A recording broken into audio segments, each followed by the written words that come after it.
When I was young, my family lived overseas. I lived in Indonesia for a few years. And my mother, she didn't have the money to send me where all the American kids went to school. But she thought it was important for me to keep up with an American education. So she decided to teach me extra lessons herself, Monday through Friday. But because she had to go to work, the only time she could do it was at 4:30 in the morning. But whenever I'd complain, my mother would just give me one of those looks and she'd say, "This is no picnic for me either, Buster." So I know that some of you are still adjusting to being back at school, but I'm here today because I have something important to discuss with you. My father left my family when I was 2 years old, and I was raised by a single mom who had to work and who struggled at times to pay the bills and wasn't always able to give us the things that other kids had. There were times when I missed having a father in my life. There were times when I was lonely and I felt like I didn't fit in. So I wasn't always as focused as I should have been on school. And I did some things that I'm not proud of. And I got in more trouble than I should have. And my life could have easily taken a turn for the worse. But I was lucky. I got a lot of second chances. And I had the opportunity to go to college and law school and follow my dreams. My wife, our First Lady, Michelle Obama, she has a similar story. Neither of her parents had gone to college, and they didn't have a lot of money. But they worked hard, and she worked hard so that she could go to the best schools in this country. Some of you might not have those advantages. Maybe you don't have adults in your life who give you the support that you need. Maybe someone in your family has lost their job, and there's not enough money to go around. Maybe you live in a neighborhood where you don't feel safe, or have friends who are pressuring you to do things you know aren't right. Maybe you could be a great writer, maybe even good enough to write a book or articles in a newspaper, but you might not know it until you write that English paper, that English class paper that's assigned to you. Maybe you could be an innovator or an inventor, maybe even good enough to come up with the next iPhone or the new medicine or vaccine, but you might not know it until you do your project for your science class. Maybe you could be a mayor or a senator or a Supreme Court justice, but you might not know that until you join student government or the debate team. And no matter what you want to do with your life, I guarantee that you'll need an education to do it. You want to be a doctor or a teacher or a police officer? You want to be a nurse or an architect, a lawyer or a member of our military? You're going to need a good education for every single one of those careers. You cannot drop out of school and just drop into a good job. You've got to train for it and work for it and learn for it. And this isn't just important for your own life and your own future. What you make of your education will decide nothing less than the future of this country. The future of America depends on you. What you're learning in school today will determine whether we as a nation can meet our greatest challenges in the future. You'll need the knowledge and problem-solving skills you learn in science and math to cure diseases like cancer and AIDS, and to develop new energy technologies and protect our environment. You'll need the insights and critical thinking skills you gain in history and social studies to fight poverty and homelessness, crime and discrimination, and make our nation more fair and more free. You'll need the creativity and ingenuity you develop in all your classes to build new companies that will create new jobs and boost our economy.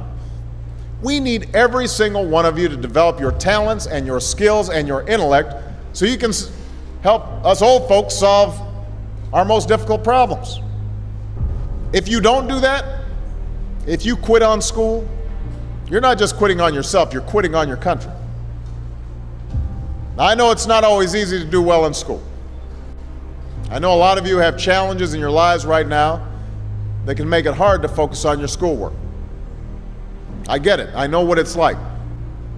But at the end of the day, the circumstances of your life, what you look like, where you come from, how much money you have, what you've got going on at home, none of that is an excuse for neglecting your homework or having a bad attitude in school.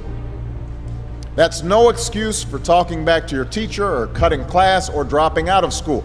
There is no excuse for not trying. Where you are right now doesn't have to determine where you'll end up. No one's written your destiny for you. Because here in America, you write your own destiny. You make your own future. That's what young people like you are doing every day all across America. And that's why today I'm calling on each of you to set your own goals for your education and do everything you can to meet them. Your goal can be something as simple as doing all your homework, paying attention in class, or spending some time each day reading a book. Maybe you'll decide to get involved in an extracurricular activity or volunteer in your community.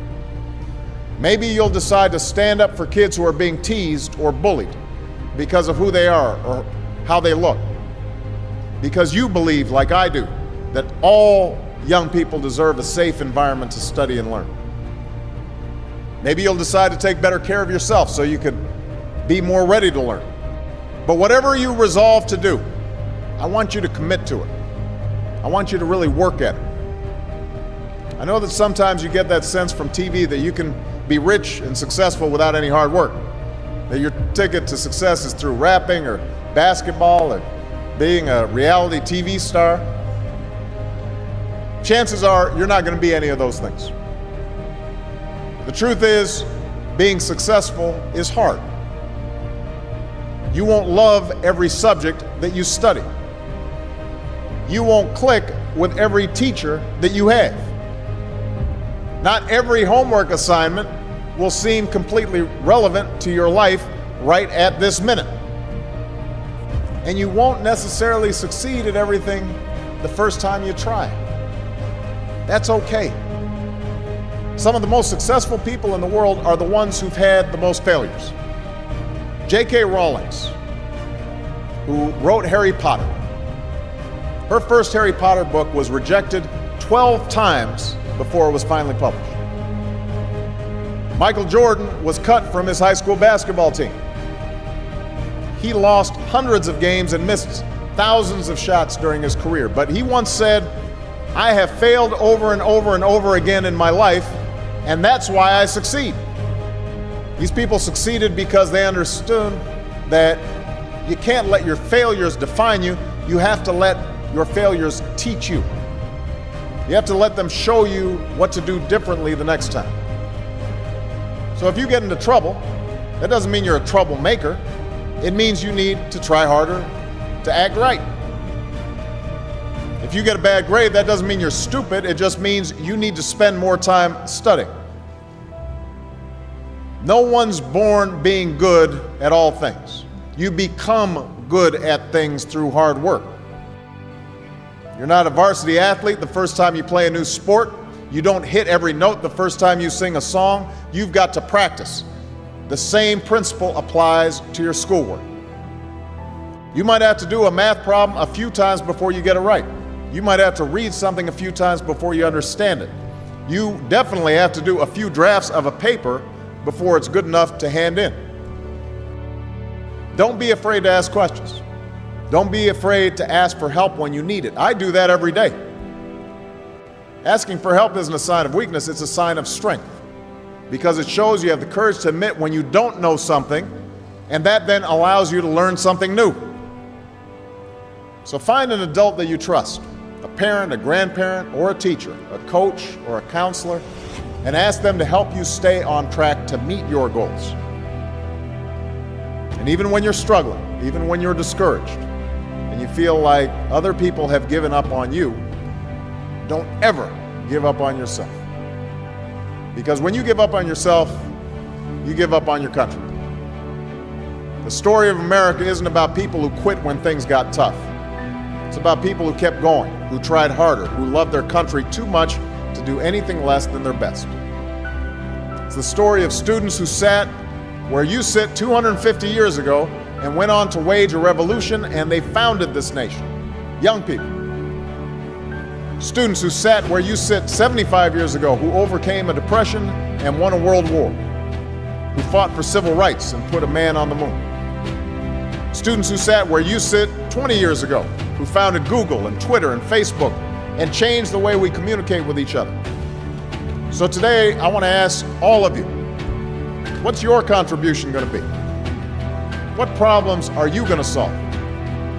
What discoveries will you make? What will a president who comes here in 20 or 50 or 100 years say about what all of you did for this country? You know, your families, your teachers, and I are doing everything we can to make sure you have the education you need to answer these questions.